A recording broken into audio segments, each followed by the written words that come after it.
Bakit kahit gaano ka mag-visualize, mag-manifest at mag-positive thinking, parang wala pa ring nangyayari? Maraming tao ang sumubok ng law of attraction. Gumising tuwing umaga, inuulit-ulit ang kanilang mga affirmations, pinipikit ang mga mata at iniisip ang marangyang bahay, ang magandang kotse o ang buhay na puno ng kasaganaan. Ngunit pagdilat nila, pareho pa rin ang sitwasyon, pareho pa rin ang problema. Kaya ang tanong, bakit madalas bigo ang law of attraction? Kung totoo itong gumagana, bakit hindi ito ramdam ng karamihan? Marahil may isang bahagi na nakaligtaan, isang piraso ng palaisipan na hindi tinuturo ng mga librong popular. At dito pumapasok ang sagot na ibinubulong mismo ng quantum physics, ang missing link na matagal nang hindi nakikita ng marami. Ang tinatawag na law of attraction ay nakabatay sa isang napakasimpleng ideya, like attracts like. Ang ibig sabihin, kung ano ang iniisip mo, ano ang nararamdaman mo, at ano ang pinagtutuunan mo ng atensyon, iyon din ang maaakit papunta sa'yo. Kung puro negatibo ang iniisip mo, negatibong pangyayari ang madalas na dumarating. Pero kung positibo ang laman ng isip mo, positibong pagkakataon naman ang magbubukas. Naging tanyag ang konseptong ito dahil sa iba't ibang aklat at mensahe na kumalat sa buong mundo. Isa na rito ang librong The Secret na halos naging isang pandaigdigang kilusan. Doon ipinakita ang mga kwento ng mga taong gumamit ng visualization at positive affirmations para raw makamit ang kanilang pangarap, mula sa magandang kalusugan, sa masayang relasyon, hanggang sa napakalaking kayamanan. Kasama pa nito ang mga simpleng turo na madaling tandaan. Sabihin mo araw-araw na ikaw ay matagumpay. Isipin mo na hawak mo na ang bagay na minimithi mo. Pakiramdaman mo na parang nangyayari na ito ngayon. At para sa milyon-milyong tao, nakakaengganyo ang ganoong mensahe. Bakit? Dahil nagbibigay ito ng pag-asa. Binibigyan tayo ng paniniwala na kaya nating baguhin ang takbo ng ating buhay gamit lamang ang ating isipan. Para bang hawak natin ang susi ng ating kapalaran. Para sa isang taong nahihirapan, nawawalan ng direksyon o natatabunan ng problema, napakatamis pakinggan na may simpleng paraan para mabago ang lahat. Kaya hindi nakapagtataka kung bakit milyon-milyong tao ang nahumaling sa law of attraction. Sa gitna ng isang mundong puno ng stress at kawalan ng katiyakan, ang pangakong maaari mong makuha ang lahat ng nais mo kung iisipin mo lang ay parang isang liwanag na nagbibigay ng bagong pag-asa. Maraming tao ang lumapit sa law of attraction na may mataas na pag-asa. Araw-araw silang nagsasalita ng mga affirmation. Ako ay mayaman. Ako ay masaya. Ako ay matagumpay. Paulit-ulit nilang inuukit sa kanilang isipan ang imaheng nais nilang makamit. Isang bagong bahay, isang masayang pamilya, isang mag-inhawang buhay. Pinipikit nila ang kanilang mga mata at iniisip na hawak na nila ito. Ngunit matapos ang ilang linggo, buwan o maging taon, walang nangyayari. Pareho pa rin ang trabaho. Pareho pa rin ang utang. Pareho pa rin ang mga suliranin. Kaya ang reklamo na karaniwan nating naririnig ay ganito: nag-affirmation na ako, nag-visualize na ako, lahat ng sinabi sa libro, ginawa ko, pero wala pa ring resulta. At dito lumalabas ang katotohanan. Kung wala ang tamang kondisyon, ang law of attraction ay nagiging parang isang bulong lamang sa hangin. Isang dasal na hindi natutulungan ng gawa, parang panaginip na hindi gumising para isakatuparan.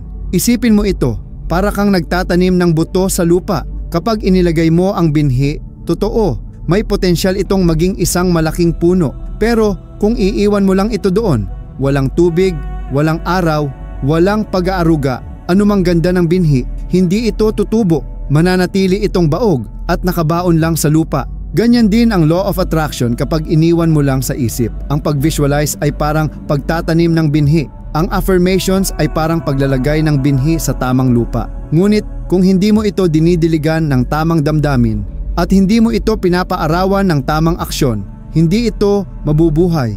Ang resulta, frustration, pagkadismaya at minsan ay pagdududa kung totoo nga ba ang lahat ng ito. Kaya dito nagsisimula ang malaking tanong.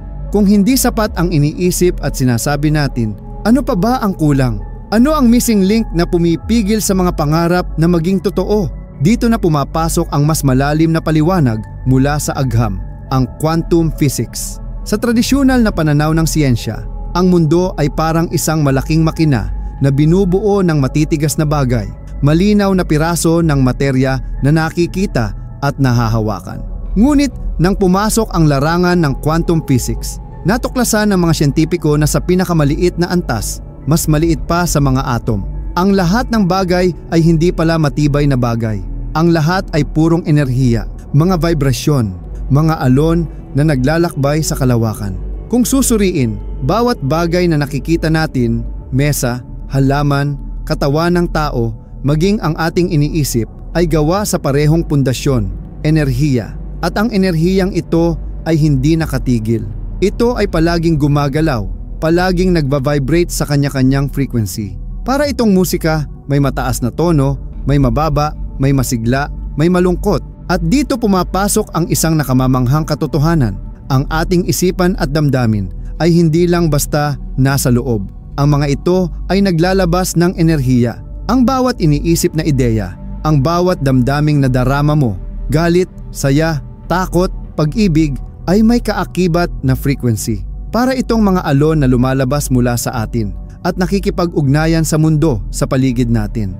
Ngayon, isipin mo, kung ang iniisip mo ay puro kasaganaan, ngunit ang nararamdaman mo ay takot at pangamba, nagiging magulo ang frequency na inilalabas mo. Para kang nagtatangkang makinig sa isang istasyon ng radyo, pero puro static ang tunog dahil hindi nakatono ng tama. Hindi sapat na positibo lang ang iniisip mo kung negatibo pa rin ang nararamdaman ng puso mo. Ganito ang sinasabi ng quantum physics. Upang makalikha ng pagbabago, kailangang magtugma ang isipan, damdamin, at katawan. Kung ang isip ay nagvi-visualize ng kayamanan, dapat ang damdamin ay umaayon. Nararamdaman mo ang kasaganaan kahit hindi pa ito dumarating. At higit pa roon, ang iyong mga kilos ay kailangan ding nakahanay sa parehong layunin. Sa madaling salita, hindi sapat na iniisip mo lang. Ang buong pagkatao, isip, damdamin, at gawa ay kailangang magtulungan para makabuo ng iisang malinis at malinaw na frequency. At kapag nakabuo ka ng ganoong uri ng alignment, saka pa lang tunay na nagkakaroon ng puwang ang mga pangarap na iyon na mag-manifest sa realidad. Narito na tayo sa pinakamahalagang bahagi, ang tinatawag na missing link. Marami ang nagkakamali na isipin na sapat na ang visualization. Totoo, mahalaga ang pag-i-imagine ng gusto mong mangyari. Pero kung utak lang ang gumagalaw, kulang ito. Para kang nagpipinta ng isang larawan na hindi mo kailanman binigyan ng kulay o hugis sa totoong buhay. Ang tunay na sikreto ay tinatawag na alignment. Ito ang pagsasanib ng tatlong bagay. Visualization plus emotion plus action equals manifestation. Kapag naiisip mo ang iyong pangarap, kailangan mo rin itong maramdaman sa kaibuturan. Hindi bukas, hindi sa malayong hinaharap, kundi ngayon mismo. At higit sa lahat, kailangang may kasamang kilos. Hindi sapat na isipin mong ikaw ay mayaman kung sa araw-araw ay wala kang ginagawa para pangalagaan ang iyong pera. Hindi sapat na i-visualize ang isang masayang relasyon kung sarado pa rin ang iyong puso sa pagtitiwala at pagmamahal. Sa quantum physics, may napakagandang paliwanag dito. Ang lahat ng bagay ay nagsisimula bilang wave, isang posibilidad, isang enerhiya na hindi pa konkreto. Ngunit kapag may observer, kapag may nagbigay ng atensyon at intensyon, nagbabago ang wave na ito at nagiging particle, isang bagay na totoo at nahahawakan sa realidad. Sa madaling salita, para maging totoo ang isang bagay, kailangan itong pagtuunan ng damdamin at suportahan ng kilos. Kaya ang law of attraction ay hindi lang tungkol sa pag-iisip. Ito ay tungkol sa pamumuhay na parang hawak mo na ang bagay na hinihiling mo. Kung nais mong maging masagana, dapat nararamdaman mo na ngayon pa lang ang kasaganaan, kahit sa maliliit na bagay. At kumikilos ka na parang isa kang taong mayaman sa posibilidad. Kung nais mong magmahal at mahalin, dapat marunong ka ring magpakita ng pagmamahal sa iba, hindi lang umasa sa iniisip mong darating. Ito ang alignment na nawawala sa karamihan. Kapag ang isip, damdamin at kilos ay sabay-sabay na nakatono sa iisang layunin, nagiging malinaw at malakas ang frequency na inilalabas mo. At doon, nagsisimulang dumaloy ang mga bagay na dati tila imposible. Isipin natin ang isang tao na ang pangarap ay yumaman. Araw-araw niyang inuulit sa kanyang isipan, ako ay mayaman. Ako ay nakatira sa malaking bahay. Ako ay nagmamay-ari ng magagarang sasakyan. At totoo, napakaganda ng kanyang visualization. Nakikita niya ang sarili niyang naglalakad sa loob ng mansyon, nakasakay sa mamahaling kotse at namumuhay ng marangya. Pero pagdating sa tunay na buhay, wala siyang disiplina sa kanyang pera. Gastador siya, walang ipon at hindi marunong magplano. Kahit anong visualization ang gawin niya, kung ang emosyon niya ay puno ng takot sa kakapusan at ang kilos niya ay taliwas sa kasaganaan, hindi niya maaabot ang kanyang pangarap. Ang tunay na kasaganaan ay nagsisimula sa pakiramdam na ikaw ay ligtas at sapat at kumikilos ng may pag-iingat at respeto sa perang hawak mo. Ngayon, isipin naman natin ang tungkol sa relasyon. May isang taong laging nag-visualize ng kanyang dream partner. Pinipikit niya ang kanyang mga mata at nakikita ang perpektong tao, mapagmahal, tapat at palaging nandyan para sa kanya. Ngunit sa loob-loob niya, puno siya ng takot. Takot siyang masaktan, takot siyang magtiwala, takot siyang magmahal muli. Dahil sa mga sugat ng nakaraan, lagi niyang pinipigilan ang sarili na magbukas ng puso. Kaya kahit anong ganda ng imahinasyon niya tungkol sa relasyon, hindi ito dumarating. Bakit? Dahil ang kanyang vibration ay hindi tugma. Ang iniisip niya ay pag-ibig, pero ang nararamdaman niya ay takot. At ang kilos niya ay pag-iwas sa mga sitwasyong maaaring magdala ng totoong koneksyon. Dito natin makikita ang aral. Hindi sapat ang pag-iisip lamang. Kung nais mong yumaman, kailangan mong maramdaman ang kasaganaan at kumilos na parang totoo ito. Mag-ipon, magplano, maging responsable sa iyong resources. Kung nais mong magkaroon ng masayang relasyon, kailangan mong buksan ang puso mo, iparamdam ang pagmamahal sa ibang tao, at magtiwala na karapat-dapat ka ring mahalin. Kapag ang isip, damdamin at kilos ay nagtutugma, saka lamang nagiging posible ang totoong pagbabago. Sa huli, malinaw na ang law of attraction ay hindi isang mahiwagang formula o instant magic na parang hihiling ka lang at kusa na itong darating. Hindi ito simpleng pagsasabi ng affirmations o pag-visualize ng magagandang bagay habang nakaupo at naghihintay na may mangyari. Sa katotohanan, ito ay isang kombinasyon ng tatlong mahahalagang sangkap: science, mindset at action. Ang siyensya, partikular na ang quantum physics, ay nagsasabi sa atin na ang lahat ng bagay ay enerhiya, na ang ating iniisip at nararamdaman ay may kakayahang makaapekto sa ating realidad. Ang mindset naman ang nagbibigay ng direksyon. Ito ang nagtatakda kung anong klaseng vibration ang ipinapadala natin sa mundo. At ang aksyon ang nagsisilbing tulay na nagdadala ng ating mga ideya mula sa posibilidad patungo sa konkreto, mula sa wave patungo sa particle, mula sa imahinasyon tungo sa tunay na karanasan.